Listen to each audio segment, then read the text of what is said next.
உங்களுக்கு யார் சோர்ஸு, அந்த இப்போ நீங்கள் வெளியிட்டீங்களே சிஎம்டிஏ டாக்குமெண்ட்டு, அந்த சோர்ஸை கண்டுபிடிச்சி அந்த சோர்ஸ் வழியாக உங்களுக்கு கொடுத்த டாக்குமெண்ட்டே ஃபேக் வழக்கு பதிஞ்சிருக்கு அப்படின்னு சொல்கிறாங்க. ஸோ உங்களுக்கு அது உண்மையாகவே ஃபேக் டாக்குமெண்ட்டு தானாங்க சார்? 100% இந்த ஆவணம் உண்மையான ஆவணம். உங்களை அறியாமலே சிக்க வச்சுட்டாங்க, நீங்கள் சிக்கிக்கிட்டீங்க அப்படின்னு டேட்டு தப்பாக இருக்கிறதுல இதில் என்ன சிக்கிறதுக்கு என்ன இருக்குது? இப்போது அது வந்து கிட்டத்தட்ட ஒரு 50 பக்கம் ஆவணம்னு நினைக்கிறேன். 50 பக்கம் ஆவணமும் ஃபேக்காக இருந்தால் நான் சிக்கிக்கிட்டேன். டேட் இன்னொன்று, அந்த ஸ்டோரியை டேட்டை பற்றி இல்லையா, அந்த ஸ்டோரி எதை பற்றி இல்லையா, டெண்டரை பற்றி. ஒரு டாக்குமெண்ட்டை பார்த்தோன்னே இது ஒரிஜினலாக ஃபேக்கான்றது கண்டுபிடிக்க முடியாதா? முழுக்க ஃபேக்காகவும் ஆவணங்கள் வரலாம், நான் மறுக்கல. ஆனால் பார்க்கும்போது இது ஃபேக்கா இல்லையான்றது தெரியாதா? சிஎம்டிஏ எங்கள் மீது அளித்த புகாரில் இருக்கக்கூடிய விஷயம், இந்த டேட்டு உள்ள கடிதம் கோப்பில் இல்லை. இந்த கடிதமே கோப்பில் இல்லைன்னு அவங்க சொல்லலை. டேட்டை தவிர எல்லாமே அதில் ஒரிஜினல். ஆஷீட் போடுவாங்க, நீதிமன்றத்தில் ட்ரையல் நடக்க போதில்லை, அன்றைக்கி ப்ரூவ் பண்ணிக்கணும். டாக்குமெண்ட் ஃபேக் கிடையாது, அன்சர்டன். தெற்கை நோக்கி செல்லும் பேருந்துகள் தான் கிளாம்பாக்கத்திலிருந்து கிளம்புகிறது. பிற இடங்களுக்கு செல்லும் பேருந்துகள் மாதவரத்துக்கு ஏற்கனவே போயிடுச்சு. இப்போ கோயம்பேடுல வேலை செஞ்சுட்டு இருந்த பணியாளர்கள் எங்கே?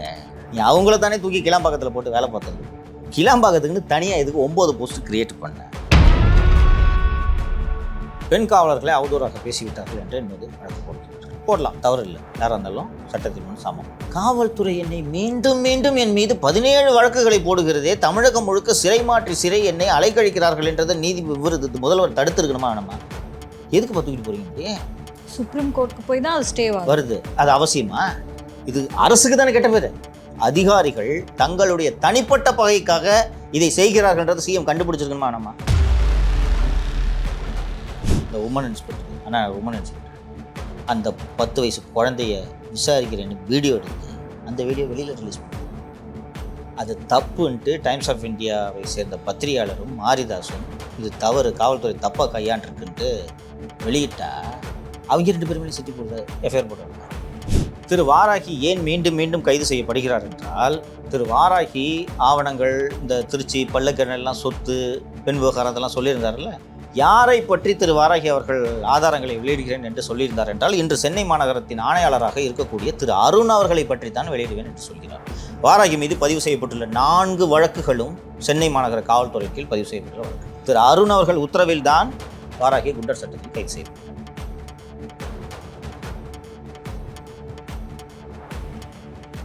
கிளாம்பாக்கம் பேருந்து நிலையம் ஆரம்பித்ததிலிருந்தே பல்வேறு சர்ச்சைகள், அதே போல் வந்து டெண்டரோடலையும் பல்வேறு சர்ச்சைகள், நம்ம தொடர்ந்து அதை பேசிட்டு வரோம். நம்ம தான் எனக்கு தெரிஞ்ச அந்த கிளாம்பாக்கம் பேருந்து நிலையத்தை பற்றி ஃபஸ்ட்டு எக்ஸ்போஸ் பண்ணோம். ஸோ அங்கே வந்து ஊழியர்களை நியமிப்பதில் வந்து சில முறைகேடுகள், தவறுகள் நடந்திருப்பதாக சொல்கிறாங்க. என்ன சார் அது? சமீபத்தில் முதல்வர் அலுவலகத்துக்கு சிஎம்டிஏ மெம்பர் செக்ரட்டரி திரு அன்சுல் மிஸ்ரா அவர்கள் ஒரு கடிதம் எழுதியிருக்கிறார். திரு அன்சுல் மிஸ்ரா அவர்கள் சிஎம்டிஏவை நிர்வாகம் செய்வதில் ஏகப்பட்ட குளறுபடிகளை செய்திருக்கிறார் என்று ஏற்கனவே அவர் மீது ஏராளமான புகார்கள் போயிருக்கின்றன. ஆனால் திரு அன்சுல் மிஸ்ராவை முதல்வர் அலுவலகத்தில், முதல்வர் அலுவலகத்திலும் சரி, நிதித்துறை செயலாளரான திரு உதயச்சந்திரனும் சரி பாதுகாத்து வைத்து கொண்டிருக்கிறார்கள் என்பதால் தான் அவருடைய வண்டி இது வரைக்கும் சிஎம்டியில் ஓடிட்டு இருக்கு. அவரே சிஎம் ஆஃபீஸ்க்கு ஒரு கடிதம் எழுதுகிறார், 6 பக்கத்துக்கு விரிவான ஒரு கடிதம். என்னை ஏன் சிஎம்டிவிலிருந்து மாற்றக்கூடாது என்று ஒரு கடிதம். இது மாதிரி ஒரு எந்த அதிகாரியும் லெட்டர் இது வரைக்கும் எழுதினதில்லை. அவரே எழுதுகிறார், நான் இது போன்ற முக்கியமான திட்டங்களை எல்லாவற்றையும் செயல்படுத்தி கொண்டிருக்கிறேன், என்னை மாற்றினீர்கள் என்றால் சிஎம்டிஏ தலைகீழாக கவிழ்ந்து விழுந்து விடும் என்று அந்த கடிதத்தில் சொல்லியிருக்கிறார். இப்போது நமக்கு கிடச்சிருக்கு, ஏற்கனவே இது மாதிரி ஒரு டாக்குமெண்ட் போட்டதுக்கு தான் 2 பேரும் கேஸ் போட்டு விட்டாங்க, ஞாபகம் இருக்கா? இன்னொரு டாக்குமெண்ட் ரிலீஸ் பண்ணுவோம். இப்போ இந்த கடிதம் சிஎம்டிஏவை கட்டுப்படுத்தக்கூடிய housing and urban development department வந்து திரு அன்சுல் மிஸ்ராவுக்கு எழுதியிருக்கக்கூடிய கடிதம். நம்ம ஏற்கனவே சொன்னது என்னன்னு கேட்டிங்கன்னா, எதற்காக இந்த கிளாம்பாக்கம் பேருந்து நிலையத்தை அவசரமாக திறந்தீர்கள், பேருந்து நிலையம் முழுமையாக முடிவதற்கு முன்பாக எதற்காக திறந்தீர்கள் என்பதைத்தான் நாம் சொல்லியிருந்தோம். அதுக்கு தான் வழக்கு போட்டாங்க நம்மகிட்ட. நம்ம பேசின பிறகு தான் போதிய வசதிகள் இல்லாமல் கிளாம்பாக்கம் பேருந்து நிலையம் திறக்கப்பட்டது என்பது பொதுமக்கள் மத்தியில் கடும் கோபத்தை ஏற்படுத்தியதுன்றதெல்லாம் நம்ம பார்த்தோம். இதை அவசரமாக ஓப்பன் பண்ணிவிட்டு என்ன பண்ணுறாருன்னா, அரசின் அனுமதி இல்லாமலேயே சிஎம்டிஏல புதிதாக 9 பணியிடங்களை அன்சுல் மிஸ்ரா உருவாக்குகிறார். அது என்னென்னா, டெம்பரரியாக சிஎம்டின்றது ஒரு கிட்டத்தட்ட ஒரு செமி அட்டானமஸ் பாடி அப்படின்றதுனால அவங்களுக்குன்னு சில பவர்ஸ் இருக்குது. டைரக்ட் கவர்மெண்ட் டிபார்ட்மெண்ட்டாக இருந்தால் நீங்கள் இதெல்லாம் எதுவும் பண்ண முடியாது, கவர்மெண்ட்டுக்கிட்ட வாங்கணும். செமி அட்டானமஸ் இது ஒரு பப்ளிக் செக்டர் அண்டர்டேக்கிங்காக இருந்தாலும் அவங்களுக்குன்னு சில லிபர்ட்டி இருக்குது. அதை பயன்படுத்தி ஒரு 9 போஸ்ட்டை கிரியேட் பண்ணிட்டார். கேட்டால் எதற்கு என்று கேட்டால் கிளாம்பாக்கம் பேருந்து நிலையத்தை நிர்வாகம் செய்வதற்காக. ஸோ ஹவுசிங் அண்ட் அர்பன் டெவலப்மெண்ட்டில் இருக்கக்கூடிய ஜாயின்ட் செக்ரட்டரி வந்து இவர்கிட்ட அன்சுல் மிஸ்ரா கிட்ட விளக்கம் கேட்குறாரு. ஏற்கனவே வேலை செய்து கொண்டிருந்த கோயம்பேடு பேருந்து நிலையம் தான் இன்னைக்கு கிளாம்பாக்கத்துக்கு மாறுது. தெற்கை நோக்கி செல்லும் பேருந்துகள் தான் கிளாம்பாக்கத்திலிருந்து கிளம்புகிறது. பிற இடங்களுக்கு செல்லும் பேருந்துகள் மாதவரத்துக்கு ஏற்கனவே போயிடுச்சு. இப்போ கோயம்பேடில் வேலை செஞ்சுட்டு இருந்த பணியாளர்கள் எங்க? நீ அவங்கள தானே தூக்கி கிளாம்பாக்கத்தில் போட்டு வேலை பார்த்துருக்கணும். கிளாம்பாக்கத்துக்குன்னு தனியாக இதுக்கு 9 போஸ்ட் கிரியேட் பண்ண. இதற்கான விளக்கத்தை நீங்கள் கொடுக்க வேண்டும் என்று 10/9/2024 அன்னைக்கு இவர் அன்சுல் மிஸ்ராவுக்கு கடிதம் எழுதியிருக்கிறார்கள். திரு அன்சுல் மிஸ்ரா இதை மட்டும் செய்யவில்லை. கடந்த 3 ஆண்டுகளாக எந்த பணியிடமும் நிரப்பப்படவில்லை. அப்புறம் எப்படிப்பா சிஎம்டிஏ ஓடுதுன்னு கேட்டால், இவருக்குன்னு கொஞ்சம் பவர்ஸ் இருக்குன்னு சொன்னேன்ல, இந்த போர்டுன்றதுனால இவருக்குன்னு சில பவர்ஸ் இருக்குல்ல, இதை பயன்படுத்தி தற்காலிக நியமனங்களை ஏராளமாக செய்திருக்கிறார். இந்த தற்காலிக நியமனங்களை ஒரு அரசு நிறுவனத்தில் செய்யும்போது என்ன சிக்கல் ஏற்படும்னா, ஏற்கனவே அங்கே ஃபுல் டைம் கவர்மெண்ட் சர்வெண்ட்டாக இருப்பாங்கல்ல, அவங்க இந்த தற்காலிகமாக இருக்கிறவங்கள மதிக்க மாட்டாங்க. தற்காலிகமாக இருக்கிறவங்க ஏற்கனவே இருக்கக்கூடிய ரெகுலர் கவர்மெண்ட் சர்வெண்ட்டை மதிக்க மாட்டாங்க. தற்காலிகமாக நியமிக்கிறவங்களை எப்படி நியமிப்பாங்கன்னு கேட்டிங்கன்னா, இருக்கிறதுல பெஸ்ட்டு குவாலிஃபிகேஷனாக போட்டு செலக்ட் பண்ணி சூஸ் பண்ணலாம் இல்லைங்களா. டெம்பரரி அப்பாயின்மெண்ட் தானே, எல்லாமே கான்ட்ராக்சுவல் பேசிஸில் ஏகப்பட்ட அப்பாயின்மெண்ட்டை போட்டிருக்கார் திரு அன்சுல் மிஸ்ரா என்று சிஎம்டிஏவில் இருக்கக்கூடிய என்னோட சோர்ஸுகள் சொல்கிறார்கள். அதுவும் 1.25 லட்சம் சம்பளம்ன்றாங்க. இதில் கான்ட்ராக்சுவல் பேசிஸில் கவர்மெண்ட்டில் அண்ட் அட்டானமஸ் அண்டர்டேக்கிங்ஸில் வந்து நியமனங்களை செய்வது என்பது இயல்புதான் என்றாலும், கான்ட்ராக்சுவல் பேசிஸில் நீங்கள் பண்ணும்போது அடிபடுவது எது என்று கேட்டீர்கள் என்றால் இடஒதுக்கீடு. ப்ராப்பர் ரெக்ரூட்மெண்ட்னா எப்படி பண்ணணும்? கவர்மெண்ட்டில் பேப்பரில் அட்வர்டைஸ்மெண்ட் கொடுக்கணும், ரோஸ்டர் போடணும், 69% இடஒதுக்கீடை பின்பற்றணும். கான்ட்ராக்சுவல் பேசிஸ் நீங்கள் யாரை வேணாலும் அப்பாயின்ட் பண்ணலாம்ல. இது மாதிரி ஏகப்பட்டது அப்பாயின்ட் பண்ணியிருக்காரு. இது போக திரு அன்சுல் மிஸ்ரா அவர்கள் மீது சுமத்தக்கூடிய மற்றொரு குற்றச்சாட்டு, சிஎம்டிஏவோட எல்லா ப்ராஜெக்ட்டுக்கும் கன்சல்டன்சி அப்பாயின்ட் பண்ணுறது. இப்போது ஃபார் எக்ஸாம்பிள் சென்னைக்கு ஒரு ரிங் ரோடு போடுறோன்னு வச்சுக்கோங்களேன். இந்த ரிங் ரோடு போடலாமா முடியாதான்னு சொல்லிட்டு ஒரு கன்சல்டன்சின்னு போடுறது. இந்த கன்சல்டன்சிக்கு பல கோடி ரூபாய்களை இவர் செலவு செய்திருக்கிறார். நீங்கள் அந்த ஊழலை கண்டுபிடிக்க முடியாது. இப்போ நீங்கள் தான் கன்சல்டன்ட்னு வச்சுக்கோங்களேன், நீங்கள் தான் கன்சல்டன்ட் உங்களை அப்பாயின்ட் பண்ணிட்டோன்னு வச்சுக்கோங்களேன். நீங்கள் ஏதாவது கூகுளில் டவுன்லோட் பண்ணி இதாங்க கன்சல்டன்சி ரிப்போர்ட்னு கொடுத்துருவீங்க. உங்களுக்கு 20 லட்ச ரூபா கொடுத்துருவார். நீங்கள் அதை பில் பண்ணிட்டுவீங்க. எதுக்கு அவனுக்கு 20 லட்ச ரூபா கேட்டால் இந்த பாருங்க ரிப்போர்ட் அப்படின்ட்டு கன்சல்ட் பண்ணாரு, இந்த ரிப்போர்ட் கொடுத்தாருன்னு சொல்லுவோம். அண்டு பார்க்கறதுக்கு இதில் என்ன தவறு அப்படின்ட்டு இருக்கும். ஆனால் நீங்களே ஒரு அரசு துறை தானே, உங்கள் துறையில் இருக்கக்கூடிய நிபுணர்களை வச்சு இந்த அறிக்கை கொடுக்க சொல்லுங்கள். எதுக்கு கன்சல்டன்சி அப்பாயிண்ட் பண்ணுறீங்க? ஸோ இந்த சிஎம்டிஏல இந்த மாதிரி இந்த கன்சல்டன்சி அப்பாயிண்ட் பண்ணுறதுல நல்ல காசு பார்க்கலான்னு அன்சுல் மிஸ்ரா கற்றுக்கிட்டு சேகர் பாபு செட்டப் பண்ணி 2 பேரும் சேர்ந்து பெரும் கொள்ளையை சிஎம்டிஏவில் அடித்து கொண்டிருக்கிறார்கள். சிஎம்டிஏவின் கஜானா கிட்டத்தட்ட காலியாகும் நிலைக்கு வந்துவிட்டது. இப்போ ஒரு விவரம் தெரியாதவங்களை கூட வந்து அந்த இடத்துல இவர் கன்சல்டன்ட் அப்படின்னு போட்டு அவங்களே முடிவு எடுத்துக்கலாம். இந்த மாதிரி நம்ம இந்த ரிங் ரோடு அமைக்க போகிறோம் அப்படின்றத முடிவு எடுத்துக்கிட்டு அவர் தாங்க சொன்னாருன்னு சொல்லிட்டு அவருக்கு ஒரு அமௌண்ட்டை கொடுக்கும். எக்ஸாக்ட்லி இதுதான் நடந்துகிட்டு இருக்குன்றாங்க. அண்டு ஏற்கனவே நாம் இது விவாதித்தது தான். ஏற்கனவே ஒரு முறை நமக்கெல்லாம் தகவல் தருகிறார்கள் என்று சிஎம்டிஏவோட ஊழியர்கள் 2 பேர் மேலே கோயம்பேடில் புகார் கொடுத்தாங்க, ஞாபகம் இருக்கா? அதே போல் அந்த நிறுவனத்தை சேர்ந்த அவங்க ப்ராப்பர் கவர்மெண்ட் சர்வெண்ட்டாக செயல்படக்கூடிய ஒருத்தரை சஸ்பெண்ட் பண்ணிடுறாரு அன்சுல் மிஸ்ரா. சஸ்பெண்ட் பண்ணி கோர்ட்டுக்கு போயிடுறாரு. மெம்பர் செக்ரட்டரிக்கு என்னை சஸ்பெண்ட் பண்ணுறதுக்கு அதிகாரம் இல்லை, என்னை சஸ்பெண்ட் பண்ணுறதுக்கு கவர்மெண்ட்டுக்கு தான் அதிகாரம், இவர் அரசுக்கு தான் எழுதலாம். ஆனால் இவர் சஸ்பெண்ட் பண்ணான்னு சொன்னால் சஸ்பென்ஷன் ரிப்போர்ட்டாக வாபஸ் வாங்கிக்கிட்டாங்க. அது நீதிமன்றமே உத்தரவிட்டிருக்கிறது. ஸோ கிட்டத்தட்ட இவரும் சேகர் பாபுவும் சேர்ந்துக்கிட்டு சிஎம்டிஏயை குட்டிச்சவர் ஆகிட்டாங்கன்றாங்க. இதனால் சென்னை பெருநகர வளர்ச்சி குழுமம் என்பது நகர்ப்புற வளர்ச்சியில் மிக மிக ஒரு முக்கியமான பணியை செய்யக்கூடிய ஒரு துறை. இந்த துறையை குட்டிச்சோறு பண்ணது இல்லாமல் மாற்ற போகிறாங்க. இந்த கன்சல்டன்சி, இந்த டெம்பரரி அப்பாயின்மெண்ட், கான்ட்ராக்சுவல் அப்பாயின்மெண்ட்லாம் போகிறாருல, இது தெரியல, எல்லாரும் மற்ற அதிகாரிகளும் பார்க்குறாங்கல்ல. எதுக்கு கான்ட்ராக்சுவல் அப்பாயின்மெண்ட் போட்டிருக்கு?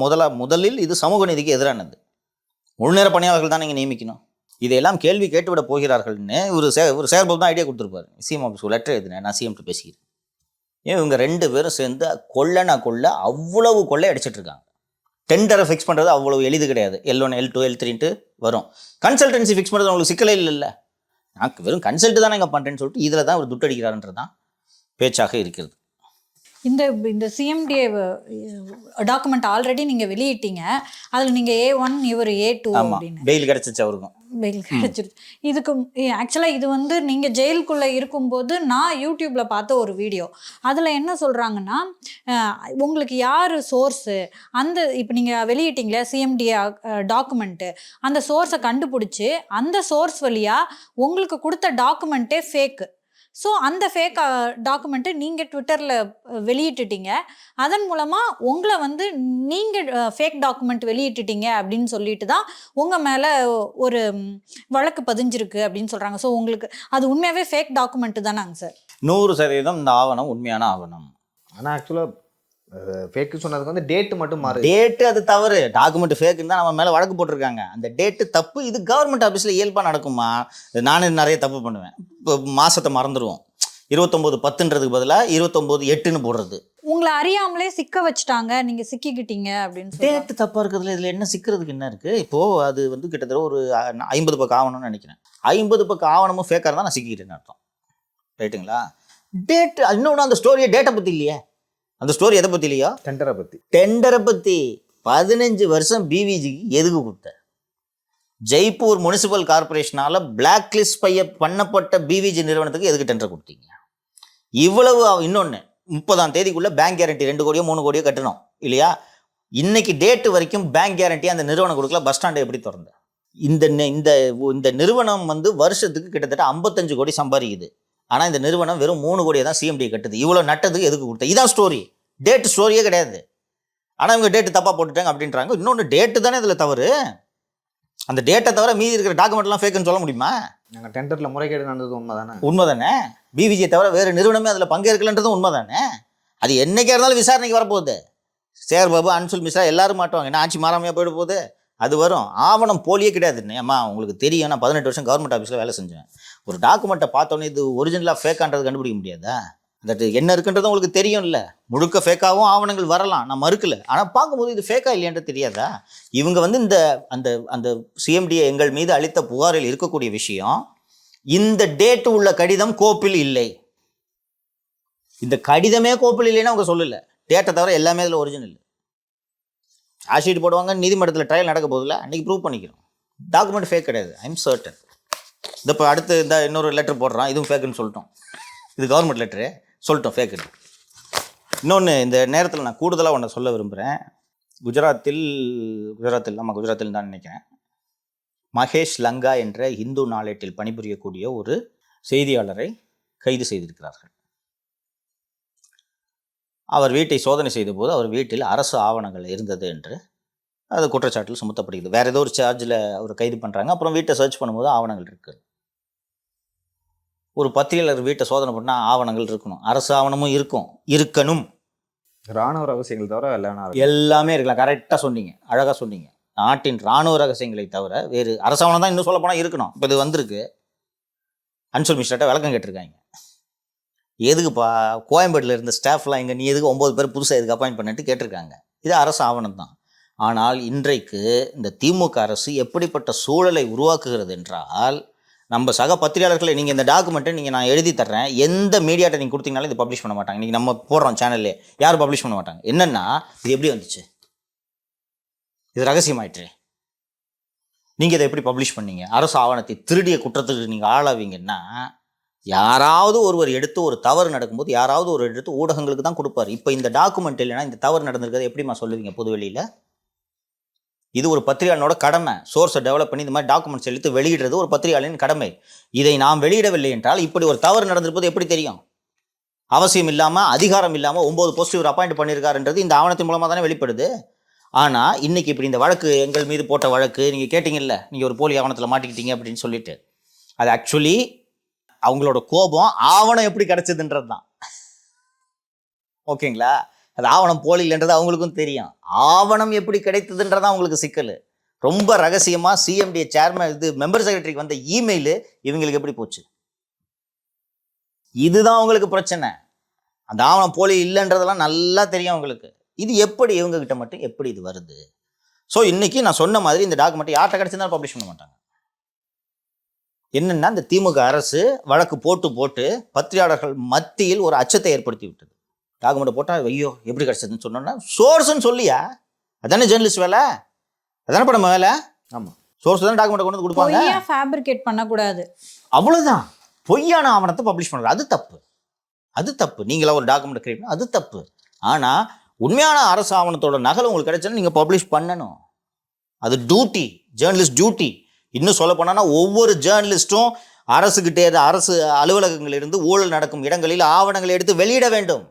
ரீசெண்டாக வந்து எதிர்க்கட்சி தலைவர் திரு எடப்பாடி பழனிசாமி அவர்கள் சொல்லும்போது என்ன சொல்கிறாங்கன்னா, கொலையாளிகள் தான் இங்கே சந்தோஷமாக வாழ முடியுது அப்படின்னு சொல்கிறாங்க. பட் ஸ்டாலின் அவர்கள் வந்து இரும்பு கரம் கொண்டு ஒரு லா அண்ட் ஆர்டரை பார்த்துக்கிறாங்க அப்படின்னு இருக்கும்போது இவருடைய இந்த கமெண்ட்டை எப்படி பார்க்குறது? சின்ன வயசில் காமிக்ஸ் படிச்சிருக்கேன். அந்த காமிக்ஸில் நீங்கள் படிச்சிருக்கீங்கன்னு தெரியல, காமிக்ஸில் ஒரு கேரக்டர் வரும், இரும்பு கை மாயாவி அப்படின்ட்டு. இந்த கார்ட்டூன் கேரக்டர்ஸ் நீ படிச்சிருக்கியாப்பா? கேள்விப்பட்டிருக்கேன். இரும்பு கை மாயாவின்னு வரும். அந்த இரும்பு கையோட ஒருத்தர் வருவார், வந்தோடனே பார்த்தா அப்புறம் ஆள் மறைஞ்சிடுவார், அந்த இரும்பு கை மட்டும் எதிரிகள் எல்லாம் தாக்கும். இரும்பு கரம் கொண்டு ஒடுக்குகிறேன்ட்டு ஒரு சிஎம் சொல்லும்போது எனக்கும் இவர் கூட இரும்பு கை மாயாவி போலத்தான் அப்படின்னு தோணுச்சு. சமீப காலமாக காவல்துறை சேர்ந்தவர்களே குற்றங்களில் ஈடுபடுவது அதிகரித்திருக்கிறது, கவனிச்சிங்களா நீங்கள்? ரீசெண்டாக மெத்தப்பட்டமேன் பொசிஷன் வச்சுருந்து 2 கான்ஸ்டபிள்ஸ், ஜேசன் ஒரு கான்ஸ்டபிள், இன்னொரு கான்ஸ்டபிள் 2 பேர் மாட்டினாங்க. கொலைகள் வந்து ஒரு பக்கத்து வீட்டுக்காரனுக்கு உங்களுக்கு சண்டை வந்து நடக்கக்கூடிய கொலைகள் எல்லாம் காலகாலமாக நடந்து கொண்டிருக்கிறது இயல்பு தான் என்றாலும் தொடர் கொலைகளை பார்க்கும்பொழுது மக்கள் மனதில் ஒரு அச்சம் ஏற்படும். லா அண்ட் ஆர்டர் மெயின்டெனன்ஸ் அப்படின்னா என்னென்னா, ஒரு குற்றவாளி ஒரு தப்பை செய்யும்போது நம்ம கண்டிப்பாக மாட்டிக்குவோம், நமக்கு சிக்கல் அப்படின்ற அச்சம் அவன் மனசில் இருந்தானா அந்த குற்றம் செய்கிற அந்த தன்மை என்பது குறையும். தொடர் கொலைகள் இது போல் நடக்கும்போது இவர்கள் அந்த குற்றங்களை தடுப்பது மற்றும் அந்த குற்றவாளிகளுக்கு தண்டனை வாங்கி கொடுப்பது என்பதை விட, எவனாவது ஒருத்தர் அந்த குற்றத்தை சம்மந்தப்பட்ட சிக்கனானா அவனை காலை உடச்சி ஃபோட்டோ வெளியிடுறது தான் லா அண்ட் ஆர்டர் மெயின்டெனன்ஸ்னு காவல்துறை நினைத்து கொண்டிருக்கு.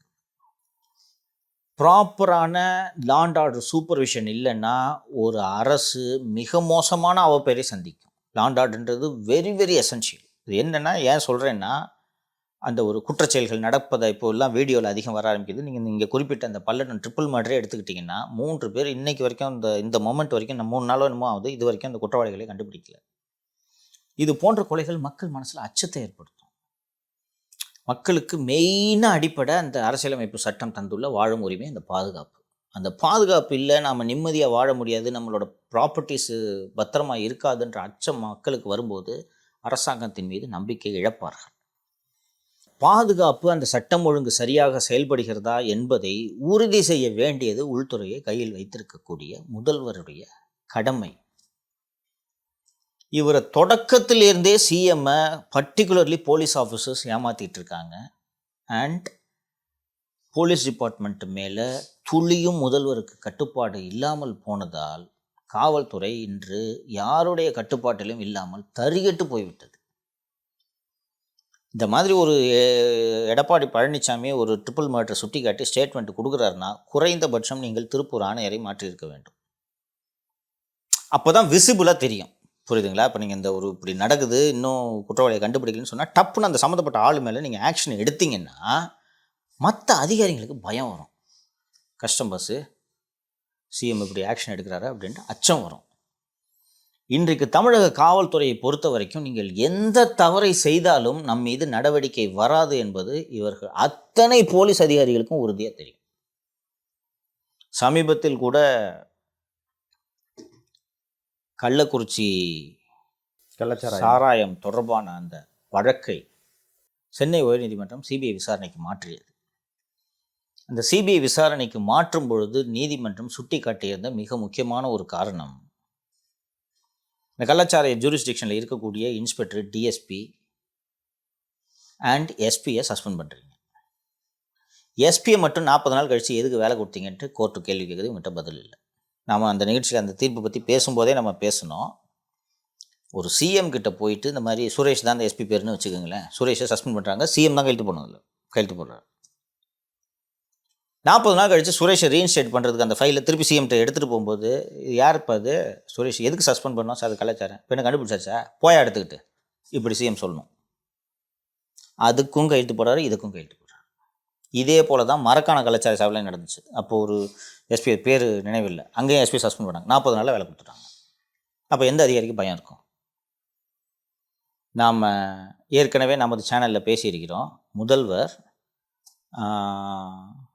ஓஎம்ஆரில் ஏஆர் ரஹ்மான் இசை நிகழ்ச்சி நடந்த சமயத்தில் ஒரு திருமணத்துக்கு அங்கே போயிட்டு முதல்வர் திரும்பி வருவது அவரோட கான்வாய் 22 நிமிஷம் ரோட்டில் நின்றுச்சு. ஞாபகம் இருக்கா? அதற்கு காரணமானவர் மூர்த்தி என்ற இணை ஆணையர், பள்ளிக்கரணையில் எங்கேயோ ஜாயின்ட் கமிஷனர் இருந்தாங்க. அவர் இணை ஆணையர். அவர் மீது எந்த நடவடிக்கைகள், அவர் இப்போ திருநெல்வேலி கமிஷன் நினைக்கிறார், எந்த அதிகாரி மீது நடவடிக்கை எடுத்திருக்கார்கள்? நாம தான் தொடர்ந்து இந்த நிகழ்ச்சியில் பல முறை பதிவு செய்திருக்கிறோம். 2 சம்பவங்களில் 4 பேர் டாஸ்மாக் மதுவில் சயனைடு கலந்திருப்பதாக இறந்திருக்கிறார்கள். இன்னைக்கு வரைக்கும் கிட்டத்தட்ட 1.5 வருஷம் ஆக போகுது. எஃப்ஐஆர் கூட ஃபைல் பண்ணல. எஃப்ஐஆர் ஃபைல் பண்ணிட்டா, கண்டுபிடிக்கல. கவர்மெண்ட் விற்கிற மதுவில் சயனைடு எப்படி வரும்? சிஎம் தானே இதை கேட்கணும், கேட்கல. நம்ம வழக்கை எடுத்துக்கோம். நான் ஒரு 4 பேர் அறிந்த யூடியூபில் பேசக்கூடிய ஒரு பத்திரிகையாளர். பெண் காவலர்களை அவதூறாக பேசிவிட்டார்கள் என்று என் மீது வழக்கு போடுகிறார்கள். போடலாம், தவறு இல்லை. யாராக இருந்தாலும் சட்டத்தின் முன் சமம். காவல்துறை என்னை மீண்டும் மீண்டும் என் மீது 17 வழக்குகளை போடுகிறதே, தமிழகம் முழுக்க சிறை மாற்றி சிறை என்னை அலைக்கழிக்கிறார்கள் என்றதை நீதி முதல்வர் தடுத்திருக்கணுமா வேணுமா? எதுக்கு தூக்கிட்டு போறீங்க? அப்படியே சுப்ரீம் கோர்ட்டுக்கு போய் தான் அது ஸ்டே வருது. அது அவசியமா? இது அரசுக்கு தானே கெட்ட பேர். கொஞ்சம் விசாரிச்சிருந்தாருன்னா காவல்துறை அதிகாரிகள் தங்களுடைய தனிப்பட்ட பகைக்காக இதை செய்கிறார்கள்ன்றது சிஎம் கண்டுபிடிச்சிருக்கணுமா வேணாமா? கண்டுபிடிச்சு தடுத்திருக்கணும் இல்லையா? நான் பேசினேன், ஃபெலிக்ஸ் என்னை கேள்வி கேட்டார். அவருடைய அலுவலகத்தில் புகுந்து வீடியோ கேமராவை எதுக்கு சீஸ் பண்ணுறான்றதை சிஎம் எதுக்கு அனுமதிக்கிறாரு? நான் எளிமையாக கேட்குறேன். எடப்பாடி பழனிசாமி சிஎம் இருந்தால் அதை பண்ண விட்டுருப்பாரா? ஜெயலலிதா சிஎம் இருந்தால் அதை பண்ணுவாங்களா? ஜெயலலிதா சொல்லி பண்ணலாம், அது வேறு. ஜெயலலிதா பண்ணுவாங்க, அவங்க பர்சனலாக இன்ட்ரெஸ்ட் தான் பண்ணுவாங்க, அது வேறு. இது முதல்வர் ஸ்டாலின் சொல்லியா நம்ம கைது நடந்தது? ஸ்டாலின் சொல்லியா ஃபெலிக்ஸ் ஆஃபீஸ்லேருந்து 8-6 வீடியோ கேமராவை தூக்கிட்டு போனாங்க? ஸ்டாலினோ அல்லது உதயநிதியோ சொல்லி நம்ம வீட்டை செய்து வச்சாங்க? இதே போன்ற இன்னொரு வழக்கு பத்திரிகையாளர் வாராகி என்பது பற்றி. சட்டம் ஒழுங்கு ஏன் முதல்வர் கட்டுப்பாட்டில் துளியும் இல்லை? காவல்துறை அதிகாரிகள் எப்படி தான் தோன்றித்தனமாக தன்னிச்சையாக செயல்படுகிறார்கள் என்பதை முதல்வர் புரிந்து கொள்ள வேண்டும், உணர வேண்டும் என்பதற்காகத்தான் இந்த விவகாரத்தை சொல்கிறேன். இதோடு சேர்த்து இன்னொரு விஷயம் சொல்லிடுறேன். நம்ம நிகழ்ச்சியில் செந்தில் பாலாஜி பற்றி பேசும்போது பேசியிருந்தோம்னு நினைக்கிறேன். செந்தில் பாலாஜி வழக்கை விசாரித்து மார்ச் 2021 குற்றப்பத்திரிகை தாக்கல் செய்த டிஎஸ்பியின் பெயர் ராமச்சந்திர மூர்த்தி. அந்த ராமச்சந்திர மூர்த்தி அவர்களை ஆட்சி மாற்றம் ஏற்பட்டதும் செந்தில் பாலாஜி தான் மந்திரி ஆயிட்டார்ல. மந்திரி ஆன உடனே அவரை தூக்கி திருநெல்வேலி மனித உரிமை ஆணையத்துக்கு நியமிக்கிறாங்க. மனித உரிமை, human rights and social justice பிரிவுக்கு ராமச்சந்திர மூர்த்தி நியமிக்கப்படுகிறார். அப்போது ஆட்சி வந்த புதிது என்பதால் எனக்கு தெரிஞ்ச ஒரு பிடிஆர் என்ஆர்கிட்ட எல்லாம் பேசி அந்த டிஎஸ்பி டிரான்ஸ்ஃபரை கேன்சல் பண்ணேன். இப்போது செந்தில் பாலாஜி சிறையிலிருந்து வெளியே வந்த பிறகு கடந்த 19/11/2024 அன்று ராமச்சந்திர மூர்த்தியை லஞ்ச ஒழிப்புத்துறையிலிருந்து மாற்றி நாகப்பட்டினம் சட்டம் ஒழுங்குக்கு நியமிக்கிறார்கள். நம்ம ஏற்கனவே நம்ம சேனலில் பேசியிருக்கோம்னு நினைக்கிறேன். இது ஸ்டாலின் சொல்லியா நடக்குதுன்னு நினைக்கிறீங்க? ஸ்டாலின் ராமச்சந்திர மூர்த்தி யாருன்னு தெரியுமா? இதை ஒரு உளவுத்துறை IG Senthilvelan vigilance director Abhay Kumar சிங்கிட்ட சொல்லி அபய்குமார் சிங் சங்கர்ஜிவால்கிட்ட சொல்லி சங்கர்ஜிவால் இந்த ராமச்சந்திர மூர்த்தியோட டிரான்ஸ்ஃபர் ஆர்டரை போடுறாரு. இன்னைக்கு அது பொதுவெளிக்கு வந்து விட்டது. அதிமுக அதை கையில் எடுத்திருக்கிறது. இது ஸ்டாலின் விருப்பத்தின்படியா நடக்குது ராமச்சந்திர மூர்த்தி டிரான்ஸ்ஃபர். இந்த விஷயம் அவர் காதுக்கு போனவொடனே சிஎம் கூப்பிட்டு சத்தம் பண்ணல, எதுக்கே டிரான்ஸ்ஃபர் பண்ணியிருந்தால கேட்கணுமா இல்லையா? ஒரு காலத்தில் இவரே போய் செந்தில் பாலாஜிக்கு எதிராக கம்ப்ளைண்ட்லாம் கொடுத்தவர். ஆமாம், இல்லை நான் இந்த ஒரு ராமச்சந்திரமூர்த்தி டிரான்ஸ்ஃபர் எதுக்கு சொல்கிறேன்னா, அதிகாரிகள் சிஎம்மோட நோஸ்க்கு கீழே உட்காந்துட்டு என்னென்ன செஞ்சுட்டு இருக்காங்க பாருங்க. இது போன்ற ஒரு விவகாரம் தான் எது என்று கேட்டீர்கள் என்றால் திரு வாராகி என்பவருடைய கைது. நான் சிறையிலிருந்து வெளியே வந்த செப்டம்பர் மாதம் தொடக்கத்தில் திரு வாராகி அவர்கள் கைது செய்யப்படுகிறார். அவர் கைதாவதற்கு முன்னால் திரு வாராகி அவர்கள் வாராகியும் தொடர்ந்து காவல்துறை அதிகாரிகளை பற்றி எழுதி கொண்டிருக்கிறார். திரு வாராகி அவர்கள் சென்னை ஒரு தமிழகத்தின் மூத்த ஐபிஎஸ் அதிகாரி ஒருவர் பள்ளிக்கரணையில் நிலம் வாங்கியிருக்கிறார், அம்பத்தூரில் நிலம் வாங்கியிருக்கிறார், அப்புறம் திருச்சியில் நிலம் வாங்கியிருக்கார். இது போக ஒரு பெண் விவகாரத்தில் சம்மந்தப்பட்டிருக்கிறார். இது சம்பந்தமான ஆதாரங்கள் கிடைத்திருக்கின்றன, நான் வெளியிடப் போகிறேன் அப்படின்னு சொல்றார். அப்புறம் இன்னொரு சப் ரிஜிஸ்ட்ரார்னு நினைக்கிறேன், சப் ரிஜிஸ்ட்ரார் ஒருவர் லஞ்சம் வாங்கும்போது வீடியோ எடுத்து இதையும் நான் வெளியிட போகிறேன்னு சொல்கிறாரு. சொன்ன உடனே அந்த செப்டம்பர் 1 வீக்கில் வாராகி கைது செய்யப்படுறாரு. கிட்டத்தட்ட எனக்கு எப்படி நினச்சோ அதே மாதிரி இருந்துச்சு. கைது செஞ்ச உடனே ராஜீவ்காந்தி மெடிக்கல் காலேஜ் டீனை மிரட்டினார். இன்னும் 2-3 பேரை மிரட்டி பணம் பறிக்க வேண்டாம்னு சொல்லிட்டு ஒரு 3-4 வழக்குகளில் வாராகி கைது செய்யப்படுகிறார். கைது செய்யப்பட்டு 10வது நாளோ 12வது நாளோ வாராகி மீது குண்டர் சட்டம் பாய்ச்சப்படுகிறது. அந்த சமயத்தில் தான் என்னுடைய குண்டர் சட்டத்தை உயர்நீதிமன்றமும் உச்சநீதிமன்றமும் ரத்து செய்யப்படுகிறது. சென்னை உயர்நீதிமன்றத்தில் காவல்துறை மீது குண்டர் சட்டம் போடுவதற்காக காவல்துறை மீது கடுமையான கண்டனங்களை தெரிவித்த நீதிபதி திரு SM சுப்பிரமணியம் அவர்கள் தான் அதே அமர்வில் இருக்கிறார். அவர்கிட்ட வாராகி மீதான குண்டர் சட்டம் போன உடனே அரசாங்கம் என் வழக்கில் எப்படி உச்சநீதிமன்றத்தில் குண்டர் சட்டத்தை வாபஸ் வாங்கினார்களோ அதே போல வாராகி மீதான குண்டர் சட்டத்தையும் வாபஸ் வாங்கிவிட்டார்கள். கிட்டத்தட்ட நீதிபதி பாராட்டு தெரிவிச்சிருந்தார். அரசு வந்து தானாகவே முன் வந்து இந்த மாதிரி வாபஸ் வாங்கினதுன்றது பாராட்டத்திற்குரியதுன்னு வாபஸ் வாங்கியிருந்தார். ஆனால் அந்த குண்டர் சட்டத்தை அரசு வாபஸ் வாங்கிய பிற 15 நாட்களாகியும் இன்று வரை வாராகி வெளியே வரவில்லை. 4 கேஸ், ஒவ்வொரு கேஸ்லேயே பெயிலுக்கு தாமதமாகுது. இவங்க வாராகி தரப்பு போய் நீதிமன்றத்தில் ஜாமீன் கோரும் சமயத்தில் போலீஸ் போய் கஸ்டடி எடுத்து விசாரிக்கணும்னு பெட்டிஷன் போடுறாங்க. இது எதுக்குன்னா டிலே பண்ணுறதுக்கு. கஸ்டடி பெட்டிஷன் பெண்டிங்காக இருக்கும்போது பெயில் டிசைட் பண்ண முடியாது. ஸோ மேஜிஸ்ட்ரேட்ஸ் கஸ்டடி கொடுத்துருவாங்க. கஸ்டடி கொடுத்துட்டு அதுக்கப்புறம் பெயில் போட்டு 4 வழக்குலேயும் ஜாமீன் கிடைத்து விட்டது. வாராகி சிறையிலிருந்து வெளியே வருவதாக இருந்ததற்கு முதல் நாள் போய் சென்னை மாநகர காவல்துறை சிசிபி கிரைம் நம்பரில் 3 நாளைக்கு முன்னாடி போய் வாராகியை திருப்பி ஜெயிலில் அரெஸ்ட் பண்ணுறாங்க. இதை எல்லாத்தையும் உத்தரவிட்டு செய்வது யாருன்னு கேட்டிங்கன்னா சென்னை மாநகர காவல் ஆணையாளர் திரு அருண் மற்றும் உளவுத்துறை துணை ஆணையர் திரு சக்தி கணேசன். சக்தி கணேசன் மீதும் சில அலிகேஷன்ஸ் இருந்துச்சு. அதையும் திரு வாராகி விசாரித்து கொண்டிருந்தது. அது எனக்கே தெரியும். கடலூர் மாவட்டத்தில் இந்த எல்லா இடங்களும் சிசிடிவி போடுறாங்களா, கடலூர் மாவட்டத்தில் கடலூர் மாவட்டம் முழுக்க சிசிடிவி போடப்பட்டது. காவல்துறை சார்பில் சிசிடிவி போடப்பட்டது. இந்த சிசிடிவிக்கான செலவு முழுக்க யார் செய்தது என்று கேட்டிங்களா, ஸ்பான்சர். உங்களுக்கு தெரியும், போலீஸ் சொன்னால் போட்டு கொடுப்பாங்க. அந்த கடைக்காரன்ட்ட சொன்னா ஒரு 2 சிசிடிவி போட்டு கொடுங்கன்னு சொன்னோன்னா சிசிடிவி போட்டு கொடுத்துட்டு கீழே விளம்பரத்துக்கு அவங்க பேர் வச்சுப்பாங்க. இது மாதிரி கடலூர் முழுக்க போட்டுட்டாங்க. சிசிடிவிலாம் போட்டுட்டு அந்த மாவட்டத்தில் இருக்கக்கூடிய எம்எல்ஏவோட தொகுதி மேம்பாட்டு நிதியில் அதெல்லாம் ரீஃபண்ட் வாங்கிட்டார் சக்தி கணேசன். அப்புறம் கடலூர் மாவட்டத்தில் நாகார்ஜுனா பெட்ரோகெமிக்கல்ஸ்னு ஒரு ஃபேக்ட்ரி, ரிஃபைனரி ஃபேக்ட்ரி ஒன்று இருந்துச்சு. தொடங்கவே இல்லை அது. அந்த ஃபேக்ட்ரி நாகார்ஜுனா குழுமத்தை சேர்ந்த நிறுவனம் ஒரு பெரிய ரிஃபைனரி கட்டுறதுக்கு அனுமதி வாங்கி ஃபேக்ட்ரி எல்லாம் கட்டி முடித்து திறக்க போகிற நேரத்தில் இந்த ஒக்கியோ கஜாவோ ஏதோ ஒரு புயல் கடைசியாக ஒன்று வந்துச்சு தெரியுமா, கடலூர் மாவட்டம் கடுமையாக சேதாச்சு. அந்த ஒக்கியா ஏதோ ஒன்று ஒக்கியோ கஜாவோ ஏதோ தெரியல, அது ஃபேக்ட்ரி பூரா கன்ஸ்ட்ரக்ஷன் நடந்திருக்கு, பிச்சு பொழந்து போட்டுருச்சு. அதுக்கப்புறம் அதை சரி பண்ணுறதுக்கு பல 100 கோடி செலவாகும்னு சொன்னேன். அதுக்குள்ளே இந்த நாகார்ஜுனா குழுமத்துக்கும் நிதி சிக்கல் வந்துட்டதுனால விட்டாங்க. அப்படியே அதை விட்ட உடனே என்ன ஆகும்னா, அந்த பகுதி உங்களுக்கு தெரியும், உள்ளே பூந்து ஸ்கிராப்பெல்லாம் திடீர்னு போய் குடிக்கிறதுக்கு யூஸ் பண்ணுறது லோக்கல் மக்கள். ஒரு ஸ்டேஜில் அந்த கம்பெனிக்காரன் வந்து நம்ம வித்துடலாம், ஸ்கிராப்புக்கு போட்டுடலாம், அவ்வளோதான், அதுதான் ஃபேக்ட்ரி தேராதுன்னு சொன்னோன்னா அவன் ஒரு ஆள் அனுப்புகிறான். கடலூர் எஸ்பி சக்தி கணேசன் என்ன பண்ணுறாருன்னா, அவனை கூப்பிட்டு பஸ்ஸு விற்று நம்ம பாதி எடுத்துக்கலான்னு சொல்லி அவன் கூட டீலை போட்டு விற்று பாதி துட்டு எடுத்துக்கினார் சக்தி கணேசன். அப்படிப்பட்டால் அவர் தான் சென்னை மாநகரத்தின் உளவு பிரிவு துணை ஆணையர். இந்த விஷயங்களெல்லாம் வாராகி விசாரித்து கொண்டிருந்தார். இந்த சூழ்நிலையில் 3 நாளைக்கு முன்னாடி வாராகியை இன்னொரு வழக்கில் காவல்துறை கைது செய்கிறது. அந்த வழக்கு என்னன்றது சொல்லிடுறேன், சொன்னால் நீங்கள் அதை புரிஞ்சுப்பீங்க என்னன்ட்டு. சென்னை மாவட்ட பதிவாளர் டிஸ்ட்ரிக்ட் ரெஜிஸ்ட்ரார் வந்து சிஓபிக்கு ஒரு கம்ப்ளைண்ட் கொடுக்குறாங்க. என்ன கம்ப்ளைண்ட் கொடுக்குறாங்கன்னா, எங்களோட டாக்குமெண்ட்டில் 1987ஆம் வருட ஆவணம் ஒன்றை மாற்றி ஒரிஜினல் ஆவணத்துக்கு பதிலாக வேற ஒரு ஆவணத்தை, டூப்ளிகேட் ஆவணத்தை எங்களோட ரெக்கார்டில் யாரோ வச்சுட்டு போயிட்டாங்க அப்படின்றது தான் புகார். இப்போ ரெஜிஸ்ட்ரேஷன் டிபார்ட்மெண்ட்டோட டாக்குமெண்ட்ஸ் பூரா டிஜிட்டைஸ் ஆகிடுச்சுன்றது உங்களுக்கு தெரியும் இல்லைங்களா. அந்த டிஜிட்டைஸ் ஆன அந்த டாக்குமெண்ட்டை மாற்றுறதுக்கு ஒரே அதிகாரம் பெற்றவர்கள் யார் என்றால் டிஐஜி ஆஃப் ரெஜிஸ்ட்ரேஷன் அந்தஸ்தில் ஒரு அதிகாரி கொடுத்துருக்காங்க. டிசிஎஸ் தான் மெயின்டைன் பண்ணுது. உங்கள் ரேகை வச்சு ரைட்டிங்கில் லெட்டர் எழுதி அப்ரூவ் பண்ணணும். ஸோ ரெஜிஸ்ட்ரேஷன் டிபார்ட்மெண்ட்டோட டேட்டாவிலேருந்து ஒரு டாக்குமெண்ட் மாறி இருக்குன்னா அதில் முதல் குற்றவாளி யாருன்னா ரிஜிஸ்ட்ரேஷன் டிபார்ட்மெண்ட் அஃபிஷியல்ஸ் தான் அதில் குற்றவாளியாக இருப்பார்கள்.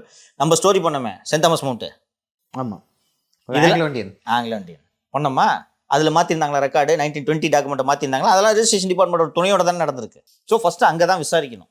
இதில் காவல்துறை அந்த யார் பெயரில் அந்த ஆவணம் இருந்ததோ அதில் 2 பேர் மேலே எஃப்ஐஆர் போட்டிருக்காங்க. முத்துலிங்கம், தேவேந்திரன் என்பவர் மேலே எஃப்ஐஆர் போட்டிருக்காங்க. இந்த எஃப்ஐஆரில் அவங்க டிஸ்ட்ரிக்ட் ரிஜிஸ்ட்ரார் சத்யபிரியா கொடுத்த புகாரில் எந்த இடத்துலையும் வாராகி பேர் வரல.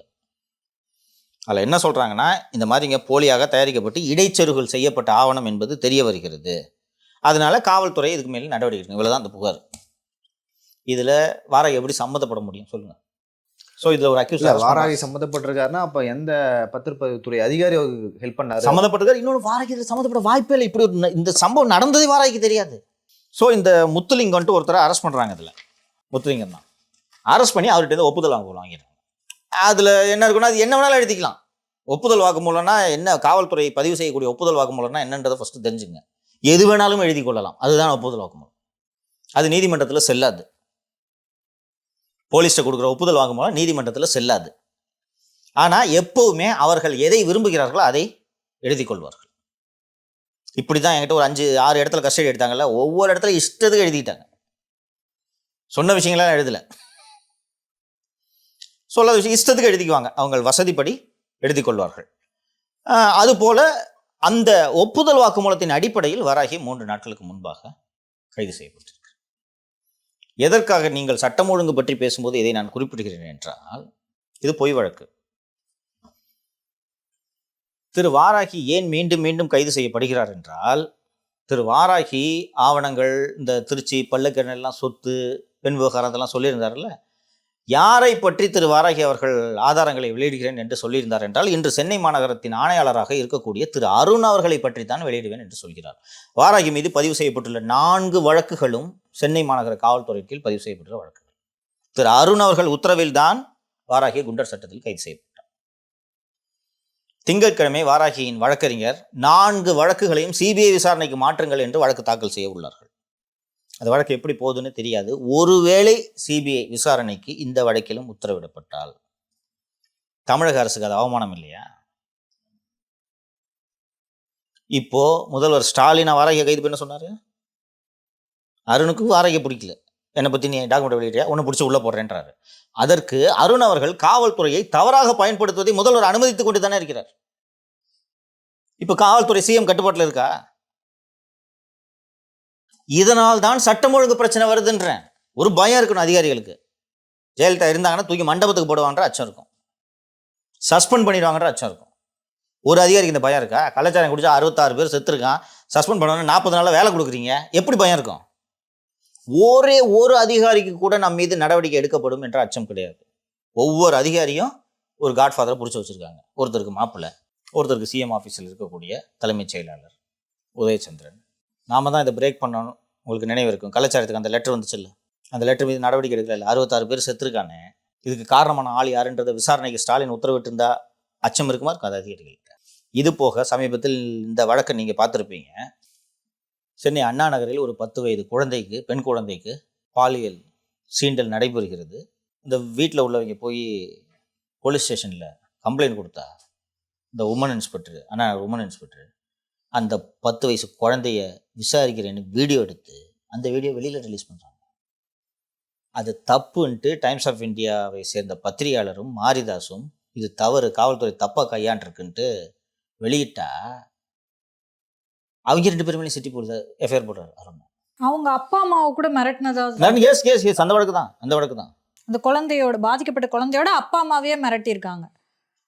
இதெல்லாம் ஒரு கேஸாக எடுத்துகிட்டு வராதீங்கன்ற மாதிரி. அதற்கு பிறகு அந்த வழக்கு உயர்நீதிமன்றம் போனவுடன் நீதியரசர் திரு சுப்பிரமணியம், எஸ்.எம். சுப்பிரமணியம் அவர்கள் இந்த போக்சோ கேஸை போலீஸு கையாண்டது ஏற்றுக்கவே முடியாது, நீங்கள் இனிமேல் இதை விசாரிக்காதீங்க, தொடாதீங்க, இதை நான் இதை சிபிஐக்கு அனுப்புகிறேன் அப்படின்னு சிபிஐ விசாரணைக்கு மாற்றுகிறார். இதில் காவல்துறை மீது தவறு இருக்கிறதா இல்லையா? அதுலேயும் கேட்குறாரு, நீங்கள் பண்ணது தப்பு, குழந்தைய விசாரிச்சு வீடியோ எடுக்கிறது இது தப்பு, அந்த பெயர் எதுவுமே வெளில வரக்கூடாது. அந்த வீடியோ எப்படி வெளியில போச்சுன்னு தான் நீங்க பார்க்கணும். ஏன்னா வீடியோ எடுத்தது இன்ஸ்பெக்டர், உமன் இன்ஸ்பெக்டர். அந்த வீடியோ எப்படி வெளியே போச்சுன்னு பார்க்காம அது சம்பந்தமா செய்தி போட்ட பத்திரிகையாளர் மேல நீங்க வழக்கு போட்டிருக்கீங்க. இது சுத்தப்படாதுன்னு சிபிஐக்கு டிரான்ஸ்ஃபர் பண்ணா சென்னை மாநகர காவல்துறை இந்த சிபிஐக்கு மாற்றியதை எதிர்த்து உச்சநீதிமன்றம் சென்றார்கள் தெரியுமா? யார் வாதாடியது தெரியுமா மாநகர காவல்துறைக்காக? முகுல் ரோத்தகி. ரோஹத்கி. 50 லட்ச ரூபா ஃபீஸ். இது முதல்வர் ஸ்டாலின் இந்த வழக்கில் நீங்கள் மேல்முறையீடு செய்யுங்கன்னு சொன்னாரா? யார் அப்பா விட்டு துட்டு? அப்படி என்ன சார் இதுல முக்கியத்துவம்? அவமானம். அது எப்படி கோர்ட்டு போடலாம்? அது எப்படி கோர்ட்டு சிபிஐ அனுப்பலாம்? அதை விட சிறப்பாக பண்ணிச்சு சுப்ரீம் கோர்ட்டு. சிபிஐக்கு அனுப்ப மாட்டோம், டைம் ஆகும். சிபிஐக்கு அனுப்புனா 6-7 வருஷம் ஆகும். சிறப்பு புலனாய்வு குழு இதை விசாரிக்க வேண்டும். சிறப்பு புலனாய்வு குழு விசாரணையை சென்னை உயர்நீதிமன்றம் மேற்பார்வை செய்ய வேண்டும். தமிழகத்தை சாராத 5 ஐபிஎஸ் அதிகாரிகளின் பெயர்களை கொடுங்கன்னு எஸ்ஐடி ஃபார்ம் பண்ணிட்டாங்க. ஹைகோர்ட்டு அதை சூப்பர்வைஸ் பண்ணுன்ட்டு உத்தரவு போட்டாங்க. கேட்கும் போதே எவ்வளோ பிளண்டர் பண்ணியிருக்காங்கன்னு தெரியுது. அதையும் மீறி முகுல் ரோத்தகியை வச்சுக்கிட்டு நீங்க சுப்ரீம் கோர்ட் போறதுக்கான தைரியம் எங்க இருந்து வந்தது? எக்ஸாக்ட்லி இதுதான் நான் சொல்றேன் மாலதி, இதுதான் நான் சொல்றேன். உங்களுக்கு முதல்வர் திரு மு க ஸ்டாலின் அவர்களுக்கு அண்ணா நகர் இன்ஸ்பெக்டர் காப்பாற்றணும்னு அக்கறை இருக்கா? யாருன்னு தெரியுமா அவருக்கு? யார் அப்ப அந்த முடிவு எடுக்கிறது? அருண். அது என்ன சிபிஐ ஆர்டர் போடுறது? சுப்ரீம் கோர்ட் போ. யாரை ஹையர் பண்ணுறது? ரோஹத்கி வைங்க. அவர் சொன்னால் கேட்டுருவாங்களாம். போய் முட்டு சந்தை கொடுத்துட்டுன்றார். அவர் வாதாடின ஒரு வழக்கிலுமே வந்து என்னுடைய குண்டர் சட்ட வழக்கு யார் பேரானது? ரோஹத்கி. நீங்கள் ஒரு அரசு எந்த வழக்கறிஞரை வேண்டுமானாலும் வைக்கலாம், அதில் தவறு இல்லை. அப்போ என் மேலே போட்ட குண்டர் சட்டத்தை டிஃபெண்ட் பண்ணுறதுக்கு நீங்கள் ரோஹத்கி வைக்கிறீங்கன்னா ஸ்டாலின் சொன்னாரா? நீங்களே அதை வித்ரா பண்ணிட்டு போயிருந்தீங்கன்னா ரோஹத்கி கொடுத்த 50 லட்ச ரூபா ஃபீஸ் மிச்சமாயிருக்குமா? கட்சியில அத்தனை சீனியர் அட்வொகேட் இருக்காங்க சார். கட்சிக்காரனா அவங்கள நம்பல, கட்சிக்காரன் சம்பாதிக்கலாம்னு சொல்லிட்டு அவனை கொடுக்கலாம். நம்பல. 2 MP இருக்காங்க. அமிதானந்த் திவாரின்ட்டு ஒரு வக்கீல் வச்சிருக்கீங்களே, senior counsel advocate on record supreme கோர்ட்டுக்கு சீனியர் கவுன்சில் ஒருத்தர் வச்சிருக்கீங்களே, தமிழ்நாடு கவர்மெண்டோட ரெப்ரஸன்டேட்டிவ். அவரையும் வைக்கல. அவருக்கு எவ்வளவு காண்டாகும். இங்க வெளியே என்ன சொன்னாங்கன்னா, முகுல் ரோத்தகி வந்தாருன்னா அந்த சுப்ரீம் கோர்ட் நீதிபதிகளே பயப்படுவாங்க. ஐயோ, யாரு பயந்துட்டு வாபஸ் வாங்கினது சுப்ரீம் கோர்ட்ல? தமிழக அரசு. அதுக்கு எதுக்கு ரோஹத்கி? இன்னொன்னு, நீங்க வாபஸ் வாங்குறதுக்குனாலும் ரோஹத்கிக்கு ஃபீஸ் தான் 50 லட்சம் தான் சொன்னாங்க. தமிழக மக்களோட பணம் தான் வீணா போகுது இந்த மாதிரி விஷயம். இது இப்போ நீங்க இன்னொரு ஆங்கிள் இருந்து இது நான் சம்மந்தப்பட்டதுன்னு இல்லாம அப்ஜெக்டிவா பாருங்க. ஃபர்ஸ்ட் என் மேல குண்டாஸ் போட்டது தவறு, ரைட்டு, சுப்ரீம் கோர்ட்டுக்கு போயிட்டாங்க. குறைந்தபட்சம் அப்படியே வித்ரா பண்ணிக்கலாம்ல. இப்போ ரோஹத்கி கொடுத்த ஃபீஸ் யார் பணப்பா? யார்ப்பா முடிவு எடுக்கிறது? வரிசையா பாருங்க, இது எல்லா முடிவுல எடுக்குது இந்த அதிகாரிங்க. ரோஹத்கி என்கேஜ் பண்ண நீங்க பாக்கெட்லேருந்து கொடுக்கல. இன்னொன்று, இவங்க சொன்ன மாதிரி, நீங்க சொன்ன மாதிரி கவர்மெண்ட்டுக்குன்னு ஒரு அட்வொகேட் சீனியர் கவுன்சில் இருக்கார்ல, அமிதானந்த் திவாரி இருக்கார்ல, அவர் ஆர்கியூ பண்ணிட்டோம். நீங்க சொன்ன மாதிரி முகுல் ரோஹத்கி வந்தா நீதிபதிகளே பயப்படுவார்கள். இவரே மிரட்டுவாரு நீதிபதி. எப்படி மிரட்டுவாரு? சொன்னார் கடைசியா ஜஸ்டிஸ் பர்திவாலா, நீங்க ஆர்டரை வாபஸ் வாங்கலன்னா we would have come down very heavily on you. Rohatgi என்ன சொன்னாரு? we know my lord, the writing is on the wall. என்ன பண்ணுவீங்கன்றது எங்களுக்கு தெரியும். இதுக்கு 50 லட்சம் ரூபாய். இப்போ எப்படி அவர்கள் முடிவெடுக்கிறார்கள் தெரிகிறதா? ஆனா வெளியே என்ன அந்த டைம்ல சொன்னாங்கன்னா 200 பக்கத்துக்கு இந்த மாதிரி இந்த குண்டா செல்லாது அப்படின்றத நீதிபதிகளை எழுதிட்டாங்க. இதை வாபஸ் வாங்குறது தான் தமிழக அரசுக்கு நல்லதுன்னு முகுல் ரோத்தகியே சொல்லிட்டாரு. அது நமக்கு உறுதியாக தெரியாது, அதனால நாம் அது உறுதியாக தெரிந்தது போல் நாம் அது மாதிரி பேச முடியாது. ஆனால் நீங்கள் பார்த்தீங்கன்னா எப்படி மக்கள் வரி பணம் வீணாகுது பாருங்க. இதெல்லாம் யாருன்னா இந்த அதிகாரிகள் இவர்களின் ஆணவத்தால் எடுக்கக்கூடிய முடிவு. புரியுதுங்களா? அது என்ன குண்டாஸ் தப்புன்னு சொல்றது? சுப்ரீம் கோர்ட் போயிட்டானா விடக்கூடாது, ஆர்கியூ பண்ண சொல்லு. ரோஹத்கி வை, சித்தார்த் லுத்ரா வைங்க, கபில் சிபல் வைங்க, சிங்வியை வைங்க. நீங்கள் காசு கொடுக்கல. இப்போ நீங்கள் ஒரு அயோக்கியத்தனத்தை செஞ்சுட்டு அந்த அயோக்கியத்தனத்தை டிஃபெண்ட் பண்ணுறதுக்கு மக்கள் வரி பணத்தை செலவு பண்ணுறீங்க. இதை ஒரு முதல்வர் அனுமதிக்கலாமா? இது என்ன காவிரி தீர்ப்பு வெளியிடுவது சம்மந்தமான ஒரு வழக்கா? எதுக்கு சீனியர் கவுன்சில் சொல்லுங்க? Rohatgi is the number 1 counsel, costliest counsel in India now. அண்ணா நகரில் நீங்கள் பாக்ஸோ வழக்கை தவறாக கையாண்டதுக்கு சிபிஐ விசாரணைக்கு சென்னை உயர்நீதிமன்றம் உத்தரவு போட்டால் அந்த தவறை டிஃபெண்ட் பண்ணுறதுக்கு நீங்கள் ரோஹத்கி அப்பாயின்ட் பண்ணுவீங்க. சவுக்கு சங்கர் மேலே குண்டாஸ் போட்டுட்டு அதற்கு எதிராக அவர் உச்சநீதிமன்றம் சென்றா அந்த குண்டர் சட்டத்தை டிஃபெண்ட் பண்ணுறதுக்கு நீங்கள் ரோஹத்கி வைப்பீங்க இல்லையா? எந்த லட்சணத்தில் ஒரு கவர்மெண்ட் நடத்துறது தெரியுதா? இப்படித்தான் கொலைகள் நடக்கும், இப்படித்தான் குற்றங்கள் நடக்கும். ஒரு டிஸ்ட்ரிக்ட் எஸ்பிக்கு நம்ம மாவட்டத்தில் கிரேவ் கிரைம் நடந்துச்சுன்னா நம்மளை தொலைச்சிருவாங்கன்ற அச்சம் இருக்கணும். இந்த 5 வருஷத்தில் இன்னொரு உதாரணம் சொல்கிறேன். அந்த ஸ்டெர்லைட்டு விவகாரத்தில் 13 பேர் துப்பாக்கியால் சுடப்பட்டதை அதை பேசியே திமுக ஆட்சிக்கு வந்துச்சு. ஞாபகம் இருக்குங்களா? எப்படி பேசுனாங்க? அதில் அருணா ஜெகதீசன் ஆணையத்தால் குற்றம் சாட்டப்பட்ட சைலேஷ்குமார் யாதவ் என்ற அதிகாரியை அவரை சஸ்பெண்ட் பண்ணுங்க, அவர் மீது ஒழுங்கு நடவடிக்கை எடுங்கன்னு ஆணையம் பரிந்துரை செய்திருக்கு. அந்த ஆணையம் பரிந்துரை தூக்கிட்டு தானே இவங்க பிரச்சாரம் பண்ணாங்க. இந்த ஆணையத்தை தூக்கிட்டு 13 பேர் பலியாகி விட்டார்கள்னு பேசினாங்கல்ல. அந்த அதிகாரிக்கு ப்ரமோஷன் கொடுக்குற ஃபைலில் கையெழுத்து போடுவாரப்பா சிஎம்? இன்னைக்கு மாட்டிக்கொண்டீர்கள் அல்லவா? சந்தி சிரிக்குதா? கோர்ட்டில் கேட்குது இல்லை? என்ன நடவடிக்கை எடுத்தீங்கன்னு கேட்குது இல்லை? நீங்கள் தான் ப்ரமோஷன் கொடுத்தீங்க. இப்போது சிஎம் இது அச்சம் இருந்தால் துணிச்சல் வருமா அந்த ஃபைலை தூக்கிட்டு போகிறதுக்கு? சொல்லுங்கள். அவர்கிட்டே போய் அவருக்கு தெரியாது யார் இது யாதவ், ஓகே ஏதோ பீகார்லேருந்து வந்திருக்காரு போடுவார். இதுதான் நடக்குது. இப்போ காவல்துறை அதிகாரிகளுக்கு முதல்வர் மீது பயம் இல்லை, அதிகாரிகள் மீது அவர்களுக்கு கீழ் பணியாற்றுபவர்களுக்கு பயம் இல்லை. இதன் காரணமாக தான் போலீஸ்காரன் மெத்து கடத்துறான். 3வது ஆள் போதை மருந்து கடத்தை கைதான காவலர் பார்த்தீங்களா? செயின் இருக்கிறாரு, அறுத்து மாட்டிருக்காரு 2 நாளுக்கு முன்னாடி. அவங்க என்னன்னா சுப்ரீம் ஆஃபீஸ் மேலே அவனுக்கு பயம் போயிடும். நீங்கள் யோக்கியமா? நீங்கள் சம்பாதிக்கிறீங்க. நான் முன்னாடி சொல்லியிருக்கேன், உங்களுக்கு நினைவு இருக்கும். ஒட்டுமொத்த காவல்துறையில் டிசிப்ளின் போயிடுச்சு. உறுதியான ஒரு அட்மினிஸ்ட்ரேஷன்ல டிபார்ட்மெண்ட் கொலாப்ஸ் ஆகிற நிலைமையில இன்னைக்கு இருக்கு. அவ்வளவு மோசமாகி விட்டது. ஒரு ஒத்தாளுமா ஒத்தாள் தமிழ்நாடு பூரா எத்தனை முறை நீங்கள் என்ன அலக்கடிச்சிங்க? ரைட்டு, அவ்வளோ போலீஸ் வேற மக்கள் பணி ஆற்ற வேண்டிய போலீஸ் தானே அது. எதுக்கு எனக்கு 15 பேர் எதுக்கு பாதுகாப்பு? எதுக்கு கூட்டிகிட்டு சுற்றுனீங்க? எது அனுமதிக்கலாம் முதல்வர்? என்ன விடுங்க, நான் சங்கன்ற தனிநபரை விட்டுருங்க. சென்னையிலேருந்து கன்னியாகுமரி, சென்னையிலேருந்து பெரம்பலூர், சென்னையிலேருந்து மதுரை, சென்னையிலேருந்து கோயம்புத்தூர், ஒவ்வொரு முறையும் 8 பேர். டீசல் செலவு என்னாச்சு? அங்கேயும் போய் ரிமாண்ட் ரிஜெக்ட் பண்ணிடுவாங்க மேஜிஸ்ட்ரேட்டு, கூட்டு வருவாங்க கன்னியாகுமரியிலேருந்து. இவங்களுக்கு தெரியாதா? ஒரே யூடியூபுக்கு 15 கேஸில் ரிமாண்ட் பண்ண மாட்டாங்க மேஜிஸ்ட்ரேட்டுன்னு தெரியாதா? பண்ணாங்கல்ல. இது வேடிக்கை தானே பார்த்துருக்காரு சிஎம். இதனால தான் குட்டிச்சவர் ஆயிடுச்சுன்ற போலீஸ் டிபார்ட்மெண்ட். சரிங்க சார், இது வரைக்கும் பல்வேறு விஷயங்களை குறித்து பேசணும். உங்கள் கருத்துக்கு மிக்க நன்றி சார். மீண்டும் ஒரு அரசியல் சந்திக்கலாம். நன்றி.